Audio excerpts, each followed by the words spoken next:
আসসালামু আলাইকুম। আশা করি সবাই আল্লাহর অশেষ রহমতে ভালো আছো। আজকে আমরা এসএসসি রসায়নের অধ্যায় ৭ নিয়ে স্টাডি করব। অধ্যায় ৭ হচ্ছে রাসায়নিক বিক্রিয়া। আমরা এই রাসায়নিক বিক্রিয়া ব্যাপারটা নিয়ে আজকে কথা বলবো। তাহলে শুরু করা যাক। প্রথমে আমাদের এই রাসায়নিক বিক্রিয়া ব্যাপারটা বুঝতে গেলে আমাদেরকে আগে বুঝতে হবে পদার্থের পরিবর্তন এই ব্যাপারটা আসলে কি। তাহলে প্রথমে আসি পদার্থের পরিবর্তন ব্যাপারটা আসলে কি। পদার্থের পরিবর্তনটা বিভিন্ন রকম হতে পারে। যেমন যদি আমি বলি একটি পদার্থ কঠিন থেকে তরল হবে, তরল থেকে গ্যাসীয় হবে। আবার এমন হতে পারে একটি পদার্থ কঠিন থেকে সরাসরি গ্যাসীয় হতে পারে, এটা এক ধরনের পরিবর্তন হতে পারে। আবার এমন হতে পারে যে একটি লোহা চুম্বকে পরিণত হয়ে গেল। আবার আমরা একটি চিনি, কিছু পরিমাণের চিনি আমরা কি করলাম, পানির মধ্যে দ্রবীভূত করতে পারি, এটা এক ধরনের পরিবর্তন হতে পারে। আবার এমনও হতে পারে যে একটা আমূল পরিবর্তন, অর্থাৎ আমরা চাইলে একটি লোহাকে যদি রেখে দেই কোনো একটা খোলামেলা জায়গাতে, অর্থাৎ যেখানে অক্সিজেন এবং পানি আছে সেসব জায়গায় রেখে দিলে কি হবে, লোহার সাথে অক্সিজেন আর পানির বিক্রিয়ার ফলে কিন্তু মরিচা তৈরি হয়ে যাবে, এটা কিন্তু এক ধরনের পরিবর্তন। আবার আমরা চাইলে লোহার সাথে তোমার নিকেল, ক্রোমিয়াম এগুলোকে মিক্স করে আমরা কিন্তু স্টিল তৈরি করতে পারি, এটাও কিন্তু এক ধরনের পরিবর্তন। আবার মোমবাতি জ্বালালে মোমটা কিন্তু পুড়ে যায়, এটা এক ধরনের পরিবর্তন। আবার মোমটা গলে যাচ্ছে, এইটা আবার এক ধরনের পরিবর্তন। অর্থাৎ পরিবর্তনটা অসংখ্য রকম হতে পারে। তাহলে পরিবর্তনটা কেন হবে অ্যাকচুয়ালি, সেটার প্রথম কারণটাই আসি আমরা। যদি কোনো পদার্থের উপরে এই যে নিয়ামকগুলো আছে, অর্থাৎ নিয়ামক যা আছে তাদের, অর্থাৎ যদি কোনো পদার্থকে তাপ প্রয়োগ করা হয়, চাপ প্রয়োগ করা হয় পদার্থের উপরে, বা পদার্থের ঘনমাত্রা, পদার্থের যে ঘনমাত্রা বা মোলারিটি যদি চেঞ্জ করা হয় সেই ক্ষেত্রে, বা পদার্থের উপরে যদি কোনো প্রভাবক প্রয়োগ করা হয় সেক্ষেত্রেও কিন্তু পদার্থের পরিবর্তনটা ঘটতে পারে। এখন এই পদার্থের পরিবর্তনটা বিভিন্ন রকম ভাবে ঘটে, কিন্তু সকল পরিবর্তনকে আমরা দুইটি ভাগে ভাগ করে ফেলতে পারি। তার একটি হচ্ছে ভৌত পরিবর্তন এবং একটি হচ্ছে রাসায়নিক পরিবর্তন। এখন ভৌত পরিবর্তন ব্যাপারটা আসলে কি, তো ছোট্ট একটা এক্সাম্পল যদি আমরা চিন্তা করি, খুবই কমন এবং সহজ একটা এক্সাম্পল। সাপোজ যদি আমরা হচ্ছে কঠিন বরফ নেই, কঠিন বরফ যদি একে তাপ প্রয়োগ করা হয় তাহলে দেখা যায় এই কঠিন বরফটা তরল পানিতে পরিণত হয়ে যায়। তরল পানি, এই কঠিন বরফকে জাস্ট 0°C তাপমাত্রায় রাখলে এটা কিন্তু কঠিন বরফ থেকে তরল পানিতে পরিণত হয়ে যাবে। আবার এই তরল পানিকে যদি আমরা তাপ প্রয়োগ করি তাহলে কি হবে, এটি কিন্তু জলীয় বাষ্পে পরিণত হয়ে যাবে। এখন এই কঠিন বরফ, এই যে পদার্থটা, এটার যদি সংকেত লিখি আমরা, সংকেতটা কত, H2O। আবার তরল পানির সংকেতটাও কিন্তু H2O, একইভাবে জলীয় বাষ্প সংকেতটাও কিন্তু H2O। অর্থাৎ আমরা দেখতে পাচ্ছি পদার্থের কোনো পরিবর্তন ঘটেনি, জাস্ট পদার্থের বাহ্যিক যে অবস্থা, অর্থাৎ পদার্থের অভ্যন্তরীণ কোনো পরিবর্তন ঘটেনি। পদার্থ পানি ছিল, সেই পানিই কিন্তু আছে, জাস্ট তার অবস্থা চেঞ্জ হয়েছে, অর্থাৎ কঠিন থেকে তরল, তরল থেকে বায়বীয়, এমনটা পরিবর্তন হয়েছে। যদি এরকম পরিবর্তন হয় যে পদার্থের জাস্ট অবস্থার পরিবর্তন হবে, বাট পদার্থের অভ্যন্তরীণ গঠনের কোনো পরিবর্তন হবে না, অর্থাৎ পদার্থটার ভিতরগত যে অণু বা পরমাণু আছে এরা ভেঙে যাবে না, এরা ভেঙে পুনর্গঠিত হবে না, তাহলে সেই ধরনের পরিবর্তনকে বলা হবে ভৌত পরিবর্তন। অর্থাৎ এটা হচ্ছে ভৌত পরিবর্তন, বা এটাকে ইংরেজিতে বলা হয় ফিজিক্যাল চেঞ্জ, ফিজিক্যাল চেঞ্জ বা ভৌত পরিবর্তন। এবার আসি পরবর্তীতে হচ্ছে রাসায়নিক পরিবর্তন। সেটা কি জিনিস, ভৌত পরিবর্তনের আরেকটা এক্সাম্পল দেওয়া যেতে পারে। সেটি কেমন, কিছুক্ষণ আগে বলেছিলাম যে লোহাকে চুম্বকে পরিণত করলে এটা কিন্তু এক ধরনের ভৌত পরিবর্তন, কারণ লোহাকে চুম্বকে পরিণত করলে লোহার কিন্তু নিজেদের অভ্যন্তরীণ কোনো গঠনের চেঞ্জ হয় না, জাস্ট লোহার একটা আকর্ষণ বিকর্ষণ করার ক্ষমতা তৈরি হয়, এটা কিন্তু এক ধরনের ভৌত পরিবর্তন। এবার আমরা দেখবো হচ্ছে রাসায়নিক পরিবর্তন, যার ইংরেজিটা হচ্ছে কেমিক্যাল চেঞ্জ, অর্থাৎ কেমিক্যাল চেঞ্জ, যার বাংলা অর্থ হচ্ছে রাসায়নিক পরিবর্তন। এটা কি জিনিস, যে পরিবর্তনের ফলে পদার্থের একেবারে অভ্যন্তরীণ গঠনটা চেঞ্জ হয়ে যাবে। অর্থাৎ আমরা যদি কোনো পদার্থকে এমনভাবে ভাঙতে পারি যে পদার্থটা ভেঙে ওই পদার্থের মধ্যে যে অণু পরমাণুগুলো ছিল সেগুলো আলাদা হয়ে যাবে এবং এগুলো পুনরায় পুনর্গঠিত হবে, এই ধরনের পরিবর্তনকে বলা হবে রাসায়নিক পরিবর্তন। অর্থাৎ একটি পদার্থ যেমন ছিল সে ভেঙে নতুন ভিন্নধর্মী অন্য কোনো পদার্থে পরিণত হয়ে যাবে। যেমন অ্যাজ এক্সাম্পল, আমরা যদি মিথেন গ্যাস, আমাদের বাসা বাড়িতে যে চুলা সেই চুলায় কিন্তু মিথেন গ্যাসটাকে বার্ন করা হয়, পোড়ানো হয় রান্না বান্না করার জন্য। তো এই মিথেন গ্যাসকে যখন পোড়ানো হয় তখন এর সাথে অক্সিজেনের বিক্রিয়া ঘটে, একটি দহন বিক্রিয়া ঘটে। মিথেন গ্যাসের সাথে অক্সিজেন গ্যাসের বিক্রিয়া হয়, এর ফলে তৈরি হয় কিন্তু কার্বন ডাই অক্সাইড, এবং তৈরি হয় হচ্ছে কিছু জলীয় বাষ্প আকারে পানি তৈরি হয়, এবং আমরা কিছু তাপ পাই, এই তাপ দিয়ে রান্না বান্না করা হয়। এখন এই যে মিথেন গ্যাস, যদি আমরা এটার গাঠনিক সংখ্যা দেখি বা গঠন দেখি, তখন দেখা যায় কার্বনের সাথে মিথেন গ্যাসটা কিন্তু একক বন্ধনে এইভাবে গাঠনিক ভাবে দিলে একক বন্ধনে আবদ্ধ আছে। অক্সিজেন গ্যাস কি করছে, এইভাবে দ্বিবন্ধনে পরস্পর আবদ্ধ হয়ে আছে। একইভাবে যদি আমরা দেখি কার্বন ডাই অক্সাইডের যে গঠনটা যদি আমরা দেখি, সেটা কেমন, কার্বনের সাথে অক্সিজেন দ্বিবন্ধনে এইভাবে যুক্ত আছে। তাহলে কতটা পরিবর্তন হয়ে গেল, এখানে এর কার্বনের সাথে হাইড্রোজেন ছিল একক বন্ধনে, বাট এখানে কিন্তু কার্বনের সাথে হাইড্রোজেনের কোনো বন্ধন নাই, এখানে কার্বনের সাথে কে যুক্ত হয়েছে, অক্সিজেন। অর্থাৎ এখানে অক্সিজেন আলাদা হয়ে গেল, এখানে কার্বন হাইড্রোজেন এরাও আলাদা হয়ে গেল, এবং এরা পুনরায় গঠিত হলো। যেখানে কার্বনের সাথে ছিল হাইড্রোজেন, এখানে কার্বনের সাথে কি আছে, অক্সিজেন। এখানে ছিল অক্সিজেন অক্সিজেন যুক্ত, বাট এখানে কিন্তু অক্সিজেন অক্সিজেন যুক্ত নাই, এখানে কে যুক্ত আছে, এখানে আছে হচ্ছে হাইড্রোজেনের সাথে অক্সিজেন একক বন্ধনে কিন্তু যুক্ত আছে। তাহলে এখানে কি হলো, এখানে পদার্থটা এর যে অভ্যন্তরীণ গঠনটা সেটা কিন্তু ভেঙে গেল, ভেঙে নতুন করে নতুন ভাবে গঠিত হলো। এই ধরনের পরিবর্তনকে বলা হবে রাসায়নিক পরিবর্তন। ইভেন এটা আমরা আরেকটা এক্সাম্পল দিতে পারি, যেমন চুনাপাথর ক্যালসিয়াম কার্বনেট CaCO3, যদি আমরা একে তাপ প্রয়োগ করি, এটা ভেঙে তৈরি হবে ক্যালসিয়াম অক্সাইড এবং তৈরি হবে কার্বন ডাই অক্সাইড। এই ক্ষেত্রেও যে ব্যাপারটা ঘটতেছে সেটাও কিন্তু পুরোপুরি একেবারে এক ধরনের রাসায়নিক পরিবর্তন। এটা হচ্ছে চুনাপাথর, চুনাপাথর, কিন্তু আমরা পাচ্ছি কি, চুন পাচ্ছি কি, একটি gas, carbon die oxide gas, তাই না? তাহলে আমরা এখানে একটা কঠিন চুনাপাথর থেকে আমরা চুন পাচ্ছি, আবার আমরা গ্যাসের পথর কার্বন ডাই অক্সাইড পাচ্ছি। এখানে চুনাপাথরের থেকে সম্পূর্ণরূপে আলাদা হচ্ছে চুন, এবং এটার থেকেও আলাদা হচ্ছে কার্বন ডাই অক্সাইড গ্যাস। তাহলে এই ধরনের পরিবর্তনকে বলা হচ্ছে কিন্তু কেমিক্যাল চেঞ্জ বা রাসায়নিক পরিবর্তন। এখন যেহেতু আমরা এই ভৌত পরিবর্তন রাসায়নিক পরিবর্তনটা শিখে ফেলেছি, তাহলে এবার আমরা যেতে পারবো এই রাসায়নিক বিক্রিয়া অংশে। কেন পারবো? কারণ রাসায়নিক বিক্রিয়া হচ্ছে অ্যাকচুয়ালি রাসায়নিক পরিবর্তনের একটা কারণ, অর্থাৎ রাসায়নিক পরিবর্তনটা হবে রাসায়নিক বিক্রিয়ার ফলে। তাহলে আমরা বলতে পারি রাসায়নিক পরিবর্তনটা হলো রাসায়নিক বিক্রিয়ার একটা ফলাফল। তাহলে দেখা যাক রাসায়নিক বিক্রিয়াটা আসলে কি। রাসায়নিক পরিবর্তন যখনই ঘটবে তখনই অবশ্যই কোনো পদার্থের পরিবর্তন হবে, অর্থাৎ পদার্থ সম্পূর্ণরূপে বদলে যাবে। তাহলে যেহেতু পদার্থটা বদলে যাবে, তাহলে তাদের অভ্যন্তরীণ গঠনটাও কিন্তু ভেঙে যাবে। এখন যদি একাধিক পদার্থ বা একটি পদার্থ যদি তাদের সম্পূর্ণ ধর্ম হারিয়ে অন্য কোনো পদার্থে পরিণত হয়, সাপোজ যদি আমরা এক্সাম্পল দেই, তাহলে আমরা চিন্তা করতে পারি রাসায়নিক বিক্রিয়ার ক্ষেত্রে আমরা যদি কোনো এক্সাম্পল চিন্তা করি, যেমন ধরো সাপোজ যদি আমরা এখানে সেই সেম বিক্রিয়াটা নিলাম, আমরা এখানে আবার পুনরায় আমরা ক্যালসিয়াম কার্বনেটকে দিলাম, এটা ভেঙে আমরা পাচ্ছি কার্বন ডাই অক্সাইড পাচ্ছি এবং পাচ্ছি ক্যালসিয়াম অক্সাইড। তাহলে এইখানে কিন্তু রাসায়নিক পরিবর্তন ঘটলো, রাসায়নিক পরিবর্তনটা এখানেই ঘটলো। এখন যে প্রক্রিয়ার মাধ্যমে এই রাসায়নিক পরিবর্তনটা ঘটেছে, অর্থাৎ এখানে একটি পদার্থ সে কি করেছে, একটি পদার্থ এটা ভেঙে গেছে এবং ভেঙে এখানে দুইটি পদার্থ তৈরি হয়েছে, দুইটি পদার্থ এখানে তৈরি হলো। তাহলে একটি পদার্থ ভেঙে এখানে দুইটি পদার্থ তৈরি হলো।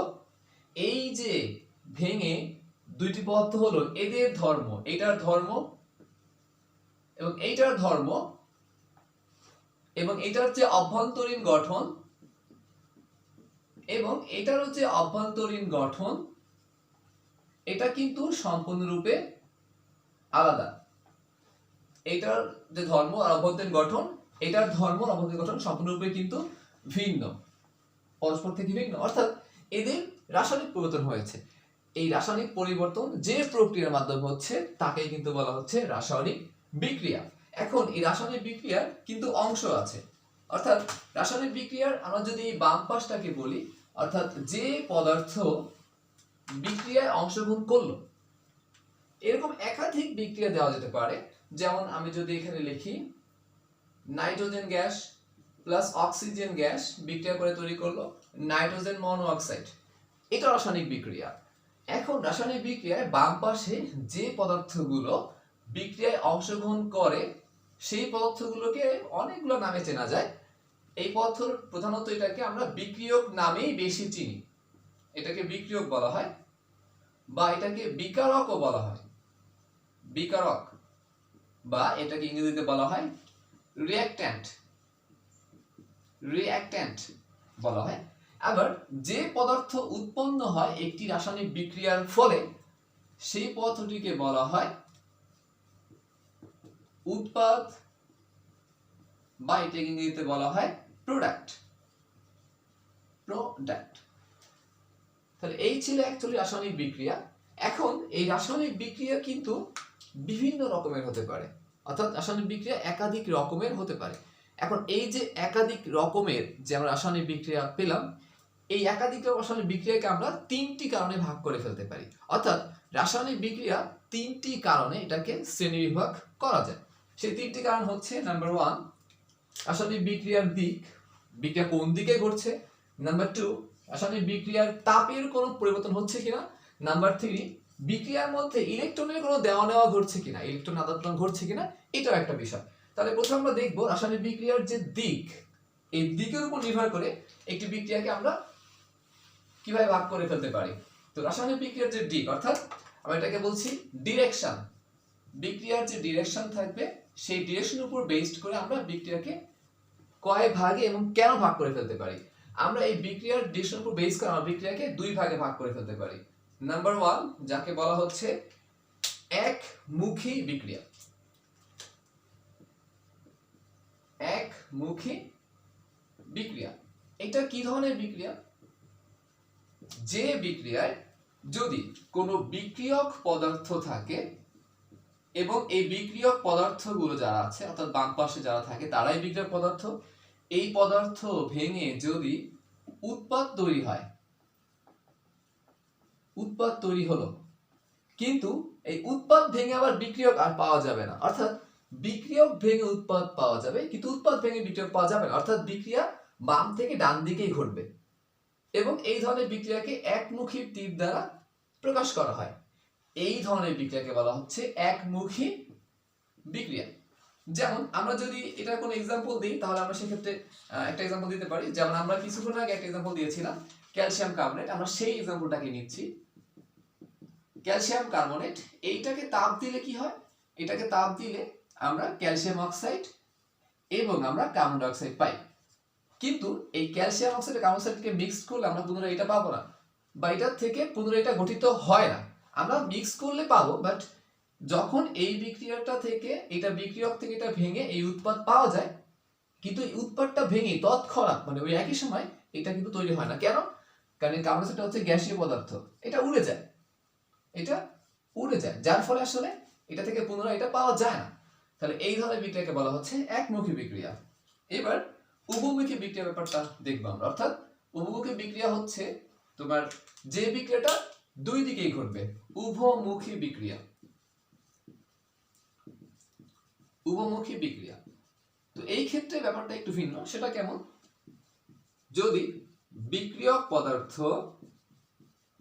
এই পদার্থ ভেঙে যদি উৎপাদ পাওয়া যায়, অর্থাৎ বিক্রিয়ক পদার্থগুলো রাসায়নিক বিক্রিয়া করে যদি উৎপাদ তৈরি হয়, আবার পুনরায় উৎপাদ যে পদার্থগুলো আছে যদি তারা বিক্রিয়া করে পুনরায় আবার বিক্রিয়ক পদার্থ পাওয়া যায়, তাহলে সেই বিক্রিয়াটাকে বলা হয় উভমুখী বিক্রিয়া। এই উভমুখী বিক্রিয়ার ক্ষেত্রে কি ঘটে? এই উভমুখী বিক্রিয়ার কি সাধারণত ঘটে হচ্ছে বিক্রিয়ার কোনো তাপীয় পরিবর্তনের কারণে বা বিক্রিয়ার এই ঘনমাত্রা এদের কোনো পরিবর্তনের কারণে। যেমন আমরা যদি একটা বিক্রিয়ার এখানে এক্সাম্পল লিখি উভমুখী বিক্রিয়া, তাহলে আমরা লিখতে পারি যেমন হাইড্রোজেন গ্যাস এবং আয়োডিন গ্যাস, এই দুইটি গ্যাসীয় পদার্থকে যদি বিক্রিয়া করানো হয় তাহলে এই দুইটি গ্যাসীয় পদার্থ থেকে আমরা পেয়ে যেতে পারি হাইড্রোজেন আয়োডাইড গ্যাস। একটু খেয়াল করে দেখো, উভমুখী বিক্রিয়াটাকে কিন্তু দুই দিকে বা দুই মুখী বা দ্বিমুখী তীরের সাহায্যে প্রকাশ করা হয়। কেন করা হয়? কারণ এটা বিক্রিয়ক থেকে উৎপাদ তৈরি হয়, উৎপাদ থেকে বিক্রিয়ক তৈরি হয়। দ্যাটস ওয়াই এটাকে উভমুখী তীর দ্বারা প্রকাশ করা হয়। তাহলে আমরা এখানে কি দেখলাম, হাইড্রোজেন এবং আয়োডিন এই দুটি গ্যাসকে বিক্রিয়া করা হলে কি হয়, এই দুটি গ্যাসকে বিক্রিয়া করলে আমরা এখানে হাইড্রোজেন আয়োডাইড গ্যাসটা পাচ্ছি। আবার এই উৎপন্ন হাইড্রোজেন আয়োডাইড গ্যাসটাকে ভাঙলে আমরা পুনরায় আবার এখানে হাইড্রোজেন এবং আয়োডিন গ্যাসটা ফেরত পাবো। তাহলে এই ধরনের বিক্রিয়াকে বলা হচ্ছে উভমুখী বিক্রিয়া। এখন উভমুখী বিক্রিয়ায় কি হয়, এই বাম থেকে ডান দিকের যে বিক্রিয়াটা, এই বিক্রিয়াটা এবং বাম থেকে আবার ডানের যে বিক্রিয়াটা, এই দুটো বিক্রিয়া অর্থাৎ বাম থেকে ডান মানে বিক্রিয়ক থেকে উৎপাদ তৈরি হওয়া আর উৎপাদ থেকে বিক্রিয়ক তৈরি হওয়া, এই দুইটি বিক্রিয়া কিন্তু একই সময় ঘটতে থাকে। তাহলে বিক্রিয়ক থেকে যখন উৎপাদ পাওয়া যাবে, এই বিক্রিয়াটাকে বলা হবে সম্মুখমুখী বিক্রিয়া। অর্থাৎ যদি আমরা বিক্রিয়ক থেকে যদি আমরা উৎপাদ পাই, তাহলে এই দিকে যে বিক্রিয়াটা অর্থাৎ বাম থেকে ডান দিকে যে বিক্রিয়া, সেটাকে বলা হয় সম্মুখমুখী বিক্রিয়া। মানে উভমুখী বিক্রিয়ার দুইটি অংশ থাকে, বিক্রিয়ক থেকে উৎপাদ পেলে এটাকে বলা হয় সম্মুখমুখী বিক্রিয়া। আবার যদি উৎপাদ থেকে বিক্রিয়ক পাওয়া যায় বা তৈরি হয়, অর্থাৎ এই দিকে যে বিক্রিয়াটা ঘটছে, উৎপাদ থেকে আমরা বিক্রিয়ক পাচ্ছি, এই বিক্রিয়াটাকে বলা হয় পশ্চাৎমুখী বিক্রিয়া। তাহলে এইটা ছিল হচ্ছে অ্যাকচুয়ালি বিক্রিয়ার যে ডিরেকশন, অর্থাৎ বিক্রিয়া কোন দিকে ঘটবে তার উপর বেস করে বিক্রিয়ার শ্রেণীবিভাগ, রাসায়নিক বিক্রিয়ার শ্রেণীবিভাগ। এবার আমরা দেখব হচ্ছে বিক্রিয়ার যে তাপীয় পরিবর্তন, বিক্রিয়ার মধ্যে যদি কোনো তাপের চেঞ্জ করা হয় তাহলে সেক্ষেত্রে ওই বিক্রিয়াটা কেমন ভাবে ঘটবে এবং সেই বিক্রিয়াগুলো কত রকমের হতে পারে। অর্থাৎ আমরা এখন দেখব হচ্ছে বিক্রিয়ার তাপীয় পরিবর্তন। বিক্রিয়ার তাপীয় পরিবর্তন বলতে আমরা বোঝাচ্ছি যে বিক্রিয়ায় আমরা তাপ দিব নাকি নিব। অনেক অনেক বিক্রিয়া ঘটানোর ক্ষেত্রে তাপ প্রয়োগ করতে হয়, নাহলে বিক্রিয়া ঘটে না। অনেক অনেক বিক্রিয়ায় ঘটানোর ফলে তাপ উৎপন্ন হয়, তাহলে ব্যাপারটা কিন্তু ভিন্ন ভিন্ন হলো। অর্থাৎ আমরা তাপ দিলাম অথবা তাপ পেলাম, তাহলে এই দুইটা কারণে বিক্রিয়াটাকে দুই ভাগে ভাগ করা যেতে পারে। অর্থাৎ কোন বিক্রিয়ায় তাপের পরিবর্তন হয়েছে কিনা, অর্থাৎ এই তাপের পরিবর্তনটাকে বলা হয় del H. So del H এর পরিবর্তন বা হিটের পরিবর্তনের উপরে বেস করে আমরা বিক্রিয়াটাকে দুই ভাগে ভাগ করে ফেলতে পারি। তার মধ্যে একটিকে বলা হয় তাপ উৎপাদী বিক্রিয়া। ব্যাপারটা খুবই সহজ, যে বিক্রিয়ায় তাপ উৎপন্ন হয়, অর্থাৎ আমরা যে বিক্রিয়া ঘটানোর ফলে আমরা তাপ পাবো, সেই বিক্রিয়াটাকে বলা হবে তাপ উৎপাদী বিক্রিয়া। আর একইভাবে আমরা যদি বলি যে আমার কোনো বিক্রিয়ায় তাপ উৎপন্ন হয়নি, আমরা তাপ দিলাম, সেটা হবে তাপ হারি বা তাপ শোষী। তাহলে আমরা প্রথম তাপ উৎপাদীটাকে দেখে নেই, দেন আমরা তাপ হারি বা তাপ শোষীটাকে আমরা দেখবো। এবার আমি যদি একটা এক্সাম্পল দেই, শর্ট করে এখানে লিখে দিচ্ছি, এখানে কি হবে, তাপ উৎপন্ন হবে। সো তাহলে এটা তাপ উৎপাদী বিক্রিয়া। এখন সাপোজ একটা এক্সাম্পল নেওয়া যেতে পারে, নাইট্রোজেন গ্যাস এবং হাইড্রোজেন গ্যাস, একে বিক্রিয়া করাতে গেলে বা একে বিক্রিয়া করালে আমরা হচ্ছে অ্যামোনিয়া গ্যাস পাবো। এটা একটা উভমুখী বিক্রিয়া। এখানে কিছু প্রভাবক লাগে, এখানে আয়রন চূর্ণ প্রভাবক দিতে হয়, এখানে প্রায় 200 থেকে 250 অ্যাটমসফেরিক প্রেসার প্রয়োগ করতে হয়, মানে চাপ দিতে হয় এত পরিমাণের। এবং এই ক্ষেত্রে আমাদের হচ্ছে কিছু তাপ প্রয়োগ করতে হয়, 450 ডিগ্রি সেলসিয়াস থেকে 550 ডিগ্রি সেলসিয়াসের মতো তাপ প্রয়োগ করতে হয়। অর্থাৎ নাইট্রোজেন এবং হাইড্রোজেন গ্যাসকে যদি আমরা এই পরিমাণ চাপে রাখি এবং এই পরিমাণ তাপমাত্রায় আমরা রাখি, তাহলে এই বিক্রিয়ার আমরা 92 কিলোজুল পরিমাণ আমরা তাপ শক্তি পাবো। অর্থাৎ আমরা নাইট্রোজেন এবং হাইড্রোজেন গ্যাসকে বিক্রিয়া করালাম, এই প্রভাবক আয়রন প্রভাবক এই পরিমাণ চাপ এবং এই পরিমাণ তাপমাত্রার মধ্যে রেখে এর ফলে আমরা অ্যামোনিয়া গ্যাস পেলাম এবং 92 কিলোজুল আমরা তাপ শক্তি পেলাম, তাপ শক্তি পেয়েছি, অর্থাৎ তাপ উৎপন্ন হয়েছে। তাহলে এটা হচ্ছে তাপ উৎপাদী বিক্রিয়া। এই বিক্রিয়াটাকে আমরা চাইলে আরেকভাবেও লিখতে পারি, এটা একটু সমতাকরণ করে নেই, এটা এখানে 2 দিলাম, এটা তাহলে এখানে হচ্ছে 3 হয়ে গেল। এটাকে আরেকভাবে লেখা যায়, সেটা কেমন, N2 অর্থাৎ নাইট্রোজেন গ্যাস হাইড্রোজেন গ্যাস এইটা থেকে পাচ্ছি অ্যামোনিয়া গ্যাস, এবং এই তাপটাকে এইভাবে যোগ অবস্থায় না লিখে ডেল এইচ এর সাহায্যে লেখা যেতে পারে। Del H, del H, H এখানে হিট প্রকাশ করছে, ডেল এইচ এখানে প্রকাশ করছে তাপের পরিবর্তন। কোনো বিক্রিয়ায় তাপের পরিবর্তনটাকে ডেল এইচ দ্বারা প্রকাশ করা হয়। যদি কোনো বিক্রিয়ায় তাপ উৎপন্ন হয় তাহলে ওই ডেল এইচ এর মানটাকে ঋণাত্মক ধরা হয়, অর্থাৎ -92T2 কিলো জুল। অর্থাৎ আমরা সরাসরি যোগ দিয়ে 92 কিলো জুল লিখতে পারি, বা আমরা বিক্রিয়াটাকে লিখে শেষে, বিক্রিয়ার শেষে আমরা তাপের পরিবর্তন ডেল এইচ লিখে সেটার মানটা আমরা নেগেটিভ দিয়ে প্রকাশ করতে পারি। তাহলে তাপ উৎপত্তি বিক্রিয়ায় ডেল এইচ এর মানটা আসলে ঋণাত্মক লেখা হয়। এবার আসি তাপ হারি বিক্রিয়া, সেটি আবার কেমন? তাপ হারি অর্থাৎ তাপ হারাবে বা তাপ দিতে হবে, তাহলে তাপ হারি বিক্রিয়া। এই বিক্রিয়া কি ঘটবে? এটার আরেকটা নাম আছে, এটার নাম হচ্ছে তাপ শোষী বিক্রিয়া। আমরা তাপ হারি না বলে এটাকে আমরা তাপ শোষী বিক্রিয়া বলতে পারি। তাহলে এই ক্ষেত্রে কি হবে? এই ক্ষেত্রে হচ্ছে তাপ শোষণ হবে, তাপ কিন্তু উৎপন্ন হবে না, তাপ এই প্রক্রিয়ায় দিতে হবে। সো আমরা যদি একটি বিক্রিয়া লিখি, যেমন নিতে পারি আমরা নাইট্রোজেন যে গ্যাসটি আছে এর সাথে যদি আমরা অক্সিজেন গ্যাসের বিক্রিয়া করে, অর্থাৎ নাইট্রোজেন গ্যাস আমরা এর সাথে যদি অক্সিজেন গ্যাসের বিক্রিয়া করাই, তাহলে এই বিক্রিয়াটা সহজে ঘটবে না, নরমালি বিক্রিয়াটা ঘটবে না। এই বিক্রিয়ার মধ্যে আলাদা করে তাপ প্রয়োগ করতে হবে, প্রায় 180 কিলো জুল তাপ এখানে প্রয়োগ করতে হয়, এবং এটা প্রয়োগ করার ফলে এই বিক্রিয়া থেকে উৎপন্ন হয় নাইট্রোজেন মনো অক্সাইড গ্যাসটা এই বিক্রিয়া থেকে উৎপন্ন হয়। একইভাবে আমরা এই বিক্রিয়াটাকে এইভাবে না লিখে কিভাবে লিখতে পারি, বা আমরা এই তাপের মানটাকে এখানে রাখবো না বিক্রিয়ার মধ্যে, সেভাবে লিখবো আমরা N2G প্লাস O2G, এখানে জি দ্বারা এখানে গ্যাস বোঝাচ্ছি। আই উইশ তোমরা এটা পারো, এটা পারার কথা, কারণ অধ্যায় 7 পড়ার পূর্বে অবশ্যই আমরা অধ্যায় 6 পড়ে আসছি, আর 6 মিলে এই বিষয়টাকে বেশি ইউজ করা হয়। এই তাপটাকে আমরা লিখবো না, আমরা শুধু বিক্রিয়ার সমীকরণটাকে লিখে দিলাম, অর্থাৎ নাইট্রোজেন মনোঅক্সাইড, এবং আমরা এই তাপটাকে আমরা ডেল এইচ এর সাথে লিখতে পারি। ডেল এইচ ইকুয়াল, এই ক্ষেত্রে এই তাপটা হবে ধনাত্মক, অর্থাৎ প্লাস 180, মানে 180 কিলো জুল তাপ। তাহলে তাপ হারি বা তাপ শোষী বিক্রিয়ার ক্ষেত্রে ডেল এইচ এর মানটা ধনাত্মক হয়।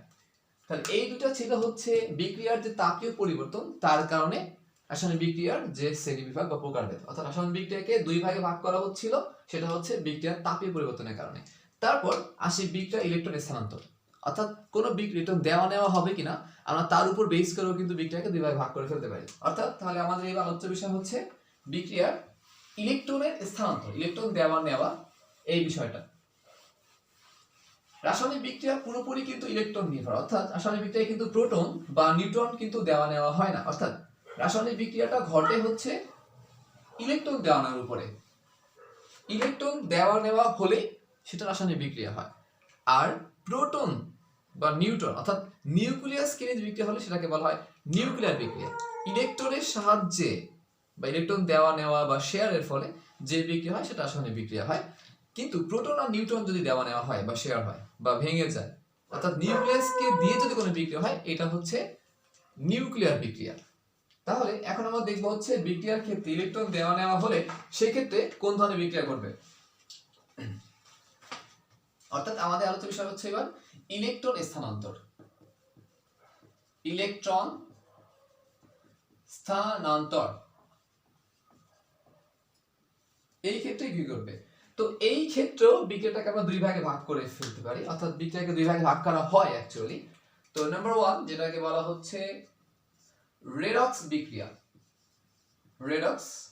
নাম্বার 2 এটাকে বলা হচ্ছে নন রেডক্স।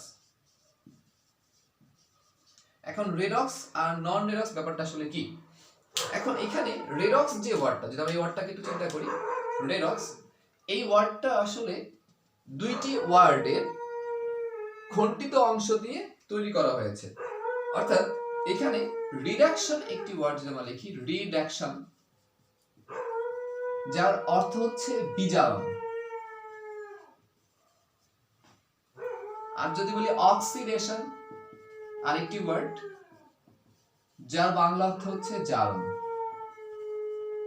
এই রিডক্সের মানে রিডাকশনের রেট আর অক্সিডেশনের অক্স, এই দুটো ওয়ার্ড ইউজ করে, মানে এই দুটো ওয়ার্ডের এই প্রথম এই বর্ণগুলোকে ইউজ করে একত্রে লেখা হয়েছে রেডক্স। অর্থাৎ রেডক্স দ্বারা বোঝানো হচ্ছে বিজারণ ও জারণ। এখন জারণ বিজারণ ব্যাপারটা আসলে কি, আর রেডক্সের আসলে পুরো নামটা আমরা বলতে পারি জারণ বিজারণ। এখন জারণ বিজারণ বিষয়টা আসলে কি, ওকে বলে দিচ্ছি জারণ বিজারণ কি। সো আমরা প্রথমে আলোচনা করি এখানে জারণ আসলে কি। জারণ মানে হচ্ছে ইলেকট্রন এর ত্যাগ, ইলেকট্রন এর ত্যাগ, এটা হচ্ছে জারণ। বিজারণ মানে হচ্ছে এটা অপোজিট, ইলেকট্রন এর গ্রহণ। অর্থাৎ যে বিক্রিয়ায় বা বিক্রিয়ার যে অংশে ইলেকট্রনের ত্যাগ হয় সেটি হচ্ছে জারণ বিক্রিয়া, আর যে বিক্রিয়ার যে অংশে ইলেকট্রনের গ্রহণ হয় সেটিকে বলা হচ্ছে বিজারণ বিক্রিয়া। এখন ইলেকট্রন গ্রহণ বা ত্যাগ কেউ না কেউ তো করবে, সেক্ষেত্রে পদার্থগুলোকে কি বলা হবে? সাপোজ যদি সোডিয়াম পরমাণু একটি ইলেকট্রন ত্যাগ করে তাহলে এটাকে বলা হয় সোডিয়াম প্লাস, এটা সোডিয়াম প্লাসে পরিণত হয়। এখানে যে বিক্রিয়াটি ঘটলো বা যে ঘটনা ঘটলো এটাকে বলা হচ্ছে জারণ। আর এই সোডিয়াম কি করলো? ইলেকট্রন ত্যাগ করলো, এই সোডিয়ামকে বলা হবে বিজারক বা বিজারক পদার্থ। আবার যদি নেই আমরা ক্লোরিন, ক্লোরিন কি করে? ক্লোরিন পরমাণু ইলেকট্রন গ্রহণ করে, তাহলে সেক্ষেত্রে কিসে পরিণত হয়? সে ক্লোরিন মাইনাসে পরিণত হয়। তাহলে এই যে ঘটনাটা ঘটলো বা বিক্রিয়া ঘটলো এটাকে বলা হয় বিজারণ। আর যে পরমাণু এই ইলেকট্রনটাকে গ্রহণ করলো তাকে বলা হয় জারক বা জারক পদার্থ। এই জায়গাটাতে আমাদের বেশি কনফিউশন তৈরি হয়ে যায়, সেটা আমরা অবশ্যই ক্লিয়ার করে নিব যে যেখানে জারণ ঘটে সেখানে বিজারক ইলেকট্রন ত্যাগ করে, আর যেখানে বিজারক ঘটে সেখানে আসলে জারক পদার্থ ইলেকট্রন গ্রহণ করে, এই হচ্ছে ব্যাপার। তাহলে এখন যদি এই জারণ এবং বিজারণ দুইটা একত্রেই ঘটে তাহলে সেই বিক্রিয়াটাকে বলা হবে রেডক্স বা জারণ বিজারণ বিক্রিয়া। তাহলে আমরা একটা এক্সাম্পল দেই রেডক্স এই বিক্রিয়াটার সম্পর্কে, যে এটা কোন ধরনের বিক্রিয়া বা এটা বিক্রিয়াটা আসলে কিভাবে ঘটবে। অর্থাৎ যদি কোনো বিক্রিয়ায় বিজারক পদার্থ আছে, বিজারক আছে, এবং কোনো বিক্রিয়ায় ওই বিক্রিয়াতেই জারক পদার্থ আছে, তাহলে বিজারক কি করবে? বিজারক সে নিজ ইলেকট্রন ত্যাগ করবে আর জারক সে ইলেকট্রনটাকে গ্রহণ করবে, এবং এর ফলে আমরা নতুন যে পদার্থ পাবো এই পদার্থটা আসলে পেয়েছি জারণ বিজারণ বিক্রিয়ার মাধ্যমে, জারণ বিজারণ বিক্রিয়ার মাধ্যমে। অর্থাৎ যদি কোনো বিজারক পদার্থ ইলেকট্রন ত্যাগ করে আর জারক পদার্থ গ্রহণ করে একই সাথে, তাহলে এই বিক্রিয়াটাকে বলা হবে জারণ বিজারণ বিক্রিয়া। তাহলে এই বিজারক পদার্থ যে ইলেকট্রনটাকে ত্যাগ করলো এইটুকু কাজকে বলা হবে, এইটুকু কাজকে বলা হবে জারণ অর্ধ বিক্রিয়া। অর্থাৎ জারণ বিজারণ বিক্রিয়ার অর্ধেক অংশ হচ্ছে জারণ আর বাকি অর্ধেক অংশ হচ্ছে বিজারণ। তাহলে জারণ বিজারণ বিক্রিয়ার এই অর্ধেক অংশ যে জারণ ঘটছে এই জারণটাকে শুধু জারণও বলা হয় বা এটাকে জারণ অর্ধ বিক্রিয়াও বলা হয়, আর এটাকে বিজারণ অর্ধ বিক্রিয়াও বলা হয়। তাহলে অ্যাকচুয়ালি জারণ অর্ধ বিক্রিয়া আর বিজারণ অর্ধ বিক্রিয়া এই দুটোর মাধ্যমে আসলে সম্পূর্ণ জারণ বিজারণ বিক্রিয়াটা সম্পূর্ণ হয়। আচ্ছা, এবার আসি নন রিডক্স বিক্রিয়াটা, সেটা কেমন? তার আগে আমরা মনে হয় বেটার হয় যদি আমরা এইটার একটা এক্সাম্পল দিয়ে দিই, বেটার হয়, আমাদের বুঝতে সুবিধা হবে। সো আমরা জারণ বিজারণ বিক্রিয়ার একটা এক্সাম্পল দিয়ে দিচ্ছি যে জারণ বিজারণ বিক্রিয়া আসলে কোনটা এবং এই জারণ বিজারণ বিক্রিয়া আসলে কোথায় এবং কিভাবে ঘটে। যেমন আমি কপার এবং ক্লোরিন এর মধ্যে বিক্রিয়া যদি করাই তাহলে তৈরি হবে কপার ক্লোরাইড CuCl2। এখন এই বিক্রিয়াটাকে ভেঙে দেখব, তাহলে আমরা বুঝতে পারবো এখানে আসলে জারণ বিজারণ বিক্রিয়াটা ঘটেছে কিভাবে। এখানে কপার কি করেছে, এইখানে কপার সে কপার পরমাণু 2টি ইলেকট্রন ত্যাগ করেছে, করে সে প্রথমে কপারে পরিণত হয়েছে, কপার 2+ আয়নে পরিণত হলো, এবং 2টি ক্লোরিন পরমাণু কি করলো, এই কপারের ত্যাগকৃত 2 ইলেকট্রনটাকে সে গ্রহণ করলো, করে সে ক্লোরিন মাইনাস আয়নে পরিণত হলো। তাহলে আমরা যদি এই দুইটি বিক্রিয়াকে সম্পূর্ণ করি তাহলে কি দেখা যায়, আমরা কি পাচ্ছি সম্পূর্ণ করলে, আমরা এখানে পাচ্ছি যে কপার আর হচ্ছে 2টি ক্লোরিন, অর্থাৎ একত্রে লিখলে Cl2 গ্যাস বিক্রিয়া করে এখানে এই যে কপার 2+ আয়ন আর ক্লোরিন মাইনাস আয়ন তৈরি করলো। এরা পরস্পর স্থির তড়িৎ আকর্ষণের মাধ্যমে যুক্ত হবে, এর ফলে গঠিত হবে কপার ক্লোরাইড। তাহলে খেয়াল করে দেখো এই জায়গাতে কি ঘটছে, এই বিক্রিয়াটার নাম কি, এই বিক্রিয়াটা হচ্ছে কিন্তু জারণ অর্ধ বিক্রিয়া। এইখানে কি ঘটলো, এখানে কিন্তু ঘটেছে বিজারণ অর্ধ বিক্রিয়া, আর দুটো মিলে ঘটলো কিন্তু সম্পূর্ণরূপে একটা জারণ বিজারণ বিক্রিয়া। তাহলে যে বিক্রিয়া এরকম ইলেকট্রন দেওয়া নেওয়া ঘটবে সেটা আসলে জারণ বিজারণ বিক্রিয়া, বা এটাকে বলা হচ্ছে রিডক্স বিক্রিয়া। এবার আমরা দেখব হচ্ছে নন রিডক্স বিক্রিয়া, যেখানে ইলেকট্রনের দেওয়া নেওয়া ঘটবে না সেই বিক্রিয়াটাকে বলা হবে নন রিডক্স বিক্রিয়া, অর্থাৎ ইলেকট্রনের কোনো স্থানান্তর ঘটবে না, সেটা হচ্ছে নন রিডক্স বিক্রিয়া। সবচেয়ে কমন নন রিডক্স বিক্রিয়াটা হচ্ছে প্রশমন বিক্রিয়া, অর্থাৎ অ্যাসিড আর ক্ষারের বিক্রিয়া। অ্যাসিড এবং ক্ষার এই দুটি পদার্থ কি করবে, এই দুটি পদার্থ মিলে লবণ বা বিক্রিয়া করে লবণ ও পানি তৈরি করবে। এই বিক্রিয়াটা কিন্তু আসলে একটি নন রিডক্স বিক্রিয়া। এখন এই বিক্রিয়াটি কেন একটি নন রিডক্স বিক্রিয়া, বা এখানে আসলে এমন কি ঘটেনি বা ইলেকট্রন দেওয়া নেওয়া হয়নি, এটা আমরা কি করে বুঝবো। এখানে আমরা যদি একটা এক্সাম্পল দিই, অ্যাসিড যেমন HCl নিলাম, ক্ষার NaOH নিলাম, সবচেয়ে সহজ বিক্রিয়াটা আমরা নিই, দেন আমরা কঠিনটাকে করলাম। তো এখানে HCl যেটা আছে অ্যাসিডটা, এটাতে জলীয় দ্রবণ থাকে, এটা ধরলাম অ্যাকুয়াস সলিউশন। সাধারণত অ্যাসিড ও ক্ষার জলীয় দ্রবণ ছাড়া তার ধর্ম প্রদর্শন করে না। তাহলে এই অ্যাসিড ও ক্ষারের যে অ্যাকুয়া দ্রবণে কি থাকে, এই অ্যাসিড এই অবস্থায় থাকে না, এটা H+ আয়ন আকারে থাকে এবং ক্লোরিনটা Cl- আয়ন আকারে থাকে। একইভাবে এই ক্ষারটার মধ্যে এটা Na+ আয়ন আকারে থাকে এবং এটা OH- আয়ন আকারে থাকে। তাহলে এই যৌগের থাকা H+ অর্থাৎ ধনাত্মক আয়নটা এই যৌগে থাকা ঋণাত্মক আয়নকে আকর্ষণ করবে, যার ফলে এই দুইটা আয়ন এক জায়গায় এসে থাকবে, অর্থাৎ এই দুইটা আয়ন H+ এবং OH- আকর্ষণের কারণে, স্থির তড়িৎ আকর্ষণের কারণে এক জায়গায় যুক্ত হবে।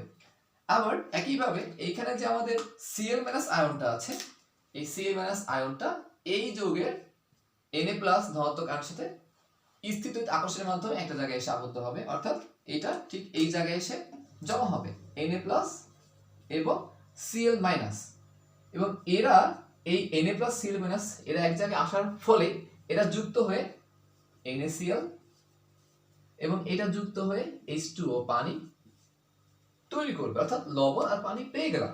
এখানে কিন্তু ইলেকট্রনের কোনো দেওয়া নেওয়া হয়নি, এখানে জাস্ট এরা আয়ন আকারে থাকার কারণে পরস্পরের সাথে যুক্ত হয়ে কি করেছে, নতুন কোনো পথ তৈরি করেছে। তাহলে এই ধরনের বিক্রিয়াকে বলা হবে নন রিডক্স বিক্রিয়া, বা জারণ বিজারণ হয়নি এমন বিক্রিয়া। তাহলে আজকে আমরা এর বেশি আলোচনা করব না, এমনিতে ক্লাসটা অনেক লেন্দি হয়ে গেল। আজকে আমাদের হচ্ছে উদ্দেশ্য ছিল অ্যাকচুয়ালি রাসায়নিক বিক্রিয়াটা কি, এই রাসায়নিক বিক্রিয়ার প্রকারভেদগুলো সম্পর্কে একটু ছোট করে আইডিয়াটা নেওয়া। এরপর নেক্সট ডে আমরা এই রাসায়নিক বিক্রিয়ার প্রত্যেকটি প্রকারভেদ, রাসায়নিক বিক্রিয়ার দিকের কতগুলো কারণ ছিল, কতগুলো প্রকার ছিল, তাপীয় পরিবর্তনের কতগুলো প্রকার ছিল, এবং ইলেকট্রন দেওয়া নেওয়ার ক্ষেত্রে এই নন রিডক্স রিডক্স এই বিষয়গুলো নিয়ে আমরা বিস্তারিত আলোচনা করব। তাহলে সবাইকে আজকের মতো এখানে বিদায় জানাই, সবাই ভালো থাকো, সবার জন্য অনেক অনেক শুভকামনা রইল।